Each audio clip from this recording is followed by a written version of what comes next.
Samantala ang kaso kay former President Rodrigo Duterte, hindi raw dapat isisi sa gobyerno ng Pilipinas ayon kay Chief Presidential Legal Counsel Juan Ponce Enrile. Brigada Maricar Sargan, ibrigada mo! Brigada Live Report.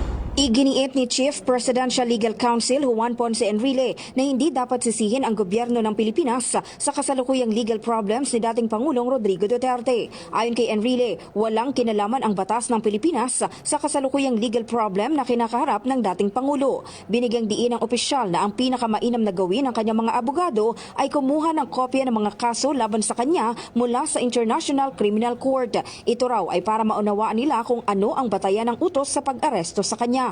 Matatanda ang inaresto si Duterte kaninang umaga paglapag nito mula Hong Kong sa bisa ng arrest warrant ng ICC na idinaan sa Interpol dahil sa kasong crimes against humanity.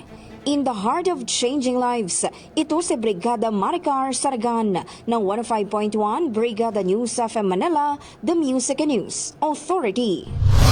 Max, Brigada Bandita Nationwide.